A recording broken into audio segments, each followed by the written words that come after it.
হরে কৃষ্ণা। রাধে রাধে বন্ধুরা, আমাদের বৃন্দাবন প্রেমী নিতাই চ্যানেলে আপনাদের সবাইকে স্বাগত। সকল ভক্তবৃন্দের চরণে আমার প্রণাম। আপনারা সকলে কেমন আছেন? আশা করি রাধা মাধবের কৃপায় সকলেই ভালো আছেন। তো আমি শুক্লা আজকে আপনাদেরকে দেখাবো যে বৃন্দাবনে গোপীনাথ মন্দিরের ইতিহাস আপনাদেরকে বলবো আর দর্শন করাবো গোপীনাথ মন্দির। এই গোপীনাথ মন্দির বন্ধুরা, কেশিঘাট থেকে আমরা যে রাধারমণ মন্দির যাই, তো ডান দিকে কেশিঘাট আর বাম দিকে যে রাধারমণ মন্দিরের রাস্তা রয়েছে, হ্যাঁ, গোকুলানন্দ মন্দির, রাধারমণ মন্দির পেরিয়ে একটা বাম দিকে গলি গেছে, সেখানে রয়েছে গোপীনাথ মন্দির। আপনারা সেই রাস্তায় গেলেই দর্শন করতে পারবেন। তো কেশিঘাটের কাছে দেখুন আমরা চলে এসেছি গোপীনাথ মন্দিরে। গোপীনাথ মন্দির কিন্তু অনেক প্রাচীন, আজ থেকে প্রায় 500 বছরের কাছাকাছি হয়ে গেল সেই সময়ের। তো এই গোপীনাথ মন্দিরেরও হিস্ট্রি রয়েছে। যখন আমরা আপনাদের বলেছি বৃন্দাবনে যে মদনমোহন মন্দির, গোবিন্দ মন্দির, এই গোপীনাথ মন্দিরে 3 মন্দিরই কী হয়েছিল যে ঔরঙ্গজেবের সময়কালে এই মন্দিরের 3টে মন্দিরের চূড়ায় কিন্তু ভেঙে দেওয়া হয়েছিল এবং এই মন্দিরের যে বিগ্রহ সেগুলো নিয়ে যাওয়া হয়েছে কোথায়? জয়পুরে। তো এই মন্দিরেও কিন্তু লাল বলুয়া পাথর দিয়ে নির্মিত এবং আপনারা যদি ভালো করে লক্ষ্য করেন তাহলে দেখতে পারবেন যে এই মন্দিরের ডান সাইডটাতে আমি আপনাদের দেখাবো, সেই জায়গাটা কিন্তু ভাঙা রয়েছে। ঔরঙ্গজেব আসলে কী বলুন তো, মুঘলরা যখন শাসন করেছিল এবং ওনারা এইসব মন্দিরের এত সুন্দর মন্দিরের যে দেখতেও যেমন মন্দিরগুলো ভালো এবং এখানে ভগবানের বিভিন্ন মাহাত্ম্য রয়েছে, তো সেসব দেখে হিংসায় কী করেছিলেন ওনারা, এই মন্দিরের চূড়াগুলো ভেঙে দিয়েছিলেন। অনেক দর্শনার্থী তখন আসতো এই মন্দিরে। এই যে বন্ধুরা, আপনার ডান সাইড দেখুন, ডান সাইডে কতটা ভাঙা জায়গা আপনারা দেখতে পাবেন। হ্যাঁ, তো এরকম যে চূড়াগুলো রয়েছে এগুলো ভেঙে দেওয়া হয়েছিল ঔরঙ্গজেবের সময়কালে। আর যিনি মধু পণ্ডিত রয়েছেন, মধু পণ্ডিত এই গোপীনাথের সেবা করতেন। তো তারপর যখন ঔরঙ্গজেব এখানে ভেঙে দিয়েছিলেন, তখন তার আগেই যে আভাস পাওয়া গিয়েছিল, তার আগেই কিন্তু এখানে যে বিগ্রহ গোপীনাথের সেটা নিয়ে যাওয়া হয়েছিল জয়পুরে। তো এখন জয়পুরে গোপীনাথের বিগ্রহ সেবিত হচ্ছে, আর এখানেও রয়েছে তার প্রতিরূপ বিগ্রহ এখন যে সেবা হচ্ছে বৃন্দাবনে এই মন্দিরে।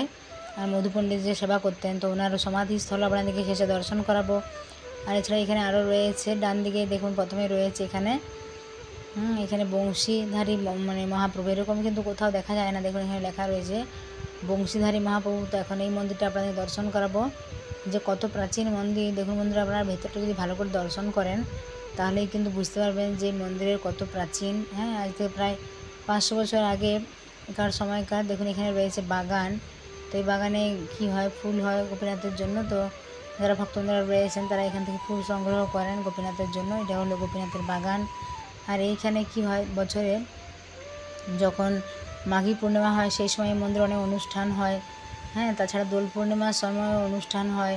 এছাড়া রাস পূর্ণিমার সময় এখানে কিন্তু খুব সুন্দর অনুষ্ঠান হয়। একটা রথের মতো আছে, সেখানে কিন্তু ভগবানকে সে আরোহণ করা হয়, রথে বিরাজিত হন ভগবান। আপনাদের সেটাও দর্শন করাবো। তো আপনারা আগে এই মন্দিরে দর্শন করুন, যেখানে রয়েছে মহাপ্রভু বংশীধারী। দেখুন মহাপ্রভুকে আমরা চৈতন্য মহাপ্রভুকে কিন্তু সবসময় 2 হাত তুলে দেখতে পাই, কিন্তু শুধুমাত্র এই মন্দিরে রয়েছে মহাপ্রভু। এছাড়াও এই মন্দিরে রয়েছে জাহ্নবা মাতা, হ্যাঁ, যে আপনাদের দেখাবো গোপীনাথের পাশে রয়েছে। কারণ যে নিত্যানন্দের পত্নী ছিলেন জাহ্নবা দেবী, তিনি কিন্তু এই মন্দিরে সেবা করতেন। এবং কালকেই বন্ধুরা গেছে জাহ্নবা দেবীর আবির্ভাব তিথি। তো আমরা গিয়েছিলাম এখানে। জাহ্নবা মাতা কী করতেন, জাহ্নবা দেবী তিনি এইখানে গোপীনাথের সেবা করতেন এবং বলা হয় যে তিনি যা অন্তিম সময়ে কিন্তু এই গোপীনাথের সাথেই বিলীন হয়ে গিয়েছিলেন। আর আরেকটা ইতিহাস রয়েছে বন্ধুরা এখানে, যে জয়পুরে যে এখন বিরাজিত রয়েছেন যিনি গোপীনাথ। তো একসময় কী হয়েছিল, অনেক আগেকার কথা, ইংরেজরা এখানে এসেছিলেন। তো তিনি অনেকে তো ভগবানকে বিশ্বাস করে না যে ভগবান রয়েছে বিগ্রহে। আমরা যে বিগ্রহ দর্শন করি অনেকে ভাবে কি যে সত্যিকারের হ্যাঁ ভগবান আমাদের সব কিছু শুনতে পাচ্ছেন, অনেকে বিশ্বাস করে না। তো একজন ইংরেজ যিনি এসেছিলেন, তো তিনি বলেছিলেন যে আমার হাতে একটা ঘড়ি আছে, এই ঘড়িটা কি হয়, এটা কিন্তু কোনো ব্যাটারি সিস্টেম ঘড়ি নয়। এই ঘড়িটা যদি আমাদের যেমন হৃৎপিণ্ডে যে শ্বাস চলে, আমাদের পালস, তো সেই অনুযায়ী কিন্তু ঘড়িটা টিকটিক করে চলতে থাকে। তো তোমাদের এই যে আমরা ভগবান আমরা দর্শন করছি, তোমাদের এই যে বলছো হ্যাঁ যে আমাদের এই বিগ্রহ এগুলো সব এত জাগ্রত, তো তোমরা যদি সত্যি হয় তাহলে এই ঘড়ি হাতে পরালে কিন্তু ঘড়ি চলতে শুরু করবে। তো দেখুন বন্ধুরা, এমন ভগবানের লীলা, যখন গোপীনাথের হাতে ঘড়ি পরানো হয় তখন দেখা যায় ঘড়ি কিন্তু টিকটিক করে চলতে শুরু করে। হ্যাঁ, গোপীনাথের হাতে। তো আপনাদেরকে দর্শন করাবো সেই গোপীনাথের হাতে ঘড়ি পরা অবস্থায় আপনাদেরকে দেখাবো। তো তারপরে সেই ইংরেজ কী করে, ভগবানের চরণে গিয়ে পড়ে। হ্যাঁ, তিনি ভগবানের শরণ নেন যে হ্যাঁ আমি তো ভুল ভেবেছিলাম, সত্যি ভগবান কত অন্তর্যামী, ভগবান কত প্রকট, দেখুন ভগবান। হ্যাঁ, তাহলে আমরা যেমন মানুষের যেমন যখন হৃৎপিণ্ড চলে, হ্যাঁ পালস চলে, তেমনি ভগবানেরও কিন্তু ঘড়ি যখন হাতে পরা হয় তখন কিন্তু চলতে থাকে। এছাড়া বন্ধুরা এখানে আরেকটা আলাদা রকমের রয়েছে, দেখুন এই যে গোপীনাথ, আমরা সবসময় জানি সবসময় কি হয়, রাধারানী থাকেন কৃষ্ণের বাম দিকে, বামাঙ্গী বলা হয়, কিন্তু এই মন্দিরে একমাত্র রাধারানী ডান দিকে রয়েছেন এবং ভগবান শ্রীকৃষ্ণের অর্থাৎ গোপীনাথের বাম দিকে যিনি রয়েছেন জাহ্নবা মাতা, জাহ্নবা দেবী। আর এই যে বন্ধুরা আপনারা যে রথটা দেখতে পাচ্ছেন, এখানে কিন্তু যখন রাস হয় তখন এখানে গোপীনাথকে এখানে আরোহণ করানো হয়, গোপীনাথ এখানে বিরাজিত হন এই রথের মধ্যে। আর এছাড়া আপনাদের এখন দর্শন করাবো যে জয়পুরে যে গোপীনাথ রয়েছেন, অর্থাৎ আগে যে বিগ্রহ সেবা হতো বৃন্দাবনে, এখন জয়পুরে রয়েছে। দেখুন হাতের মধ্যে কিন্তু ঘড়ি, আপনারা ভালো করে লক্ষ্য করুন, এই ঘড়ি কিন্তু বন্ধুরা এখনও চলে।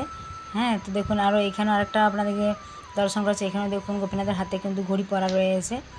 দেখুন ভগবানের কেমন অপূর্ব লীলা, তাই না? আর এটা দেখুন মধু পণ্ডিত যিনি সেবা করতেন গোপীনাথের, আর এটা সমাধিস্থল, তো আপনারা দর্শন করুন।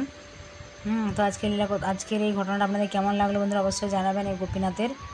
তো সকলে ভালো থাকবেন, সুস্থ থাকবেন, সকলের প্রেম সে বলুন রাধে রাধে।